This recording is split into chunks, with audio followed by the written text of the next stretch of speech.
Faut qu'on parle, les amis. Aujourd'hui, je t'emmène dans un classement intense. Les 10 pays les plus dangereux en 2025 pour les vols, attaques armées et violences. Basé sur le Global Peace Index et les données de l'ONU, on commence par le moins risqué pour finir avec le plus dangereux. Accroche-toi, mon pote, et reste jusqu'à la fin pour des conseils de sécurité. On commence avec la Papouasie-Nouvelle-Guinée, 10e. Avec environ 15 homicides pour 100 000 habitants, les violences tribales et vols armés dominent Port Moresby. Les infrastructures faibles rendent les rues risquées, surtout pour les visiteurs non préparés. En 9e place, l'Afrique du Sud.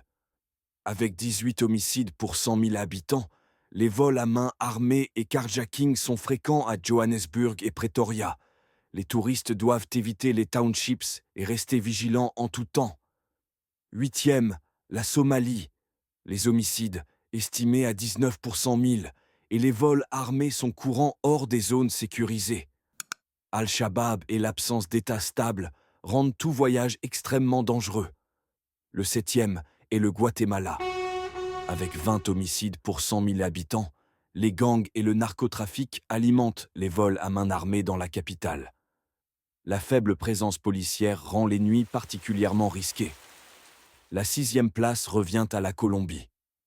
Avec 22 homicides pour 100 000, les héritiers des FARC et le narcotrafic boostent les vols violents à Bogota et Medellín. Les touristes doivent être prudents, surtout dans les zones urbaines. À la moitié du classement arrive 5e, le Mexique. Les cartels alimentent 22 homicides pour 100 000 habitants, avec vols armés et kidnappings à Tijuana ou Michoacán. Les zones touristiques sont plus sûres, mais le danger guette partout. Au pied du podium, on a en 4e, la Jamaïque. Derrière ces plages paradisiaques, Kingston compte 25 homicides pour 100 000 habitants. Les gangs ciblent même les touristes pour des vols à main armée. Restez dans les zones sécurisées. Et voici le podium, 3e, le Venezuela. La crise économique pousse les homicides à 27 pour 100 000. Vols violents et milices armées dominent Caracas.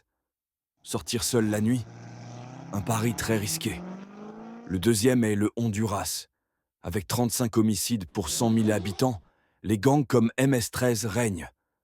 Vols armés et extorsions sont partout, surtout à San Pedro Sula. La police est débordée. Et notre vainqueur, le grand champion, Haïti, le plus dangereux. Actuellement, les gangs contrôlent jusqu'à 100% de Port-au-Prince, avec 40 homicides pour 100 000 habitants. Vols à main armée et kidnapping sont quotidiens. Voyager ici est presque suicidaire. Voilà les 10 pays les plus dangereux pour la violence criminelle en 2025. Pour voyager, vérifie les alertes officielles. Reste dans des zones sécurisées et cache tes objets de valeur. Fais gaffe à ta Rolex et à ton dernier iPhone 17 Pro Max Plus Lite sa mère. Bon, si tu es encore là, c'est que tu kiffes, alors n'hésite pas à t'abonner et mettre un pouce. Ça me fera plaisir, puis dis-moi en commentaire quelle ville tu ne souhaiterais surtout visiter. Bye mon pote.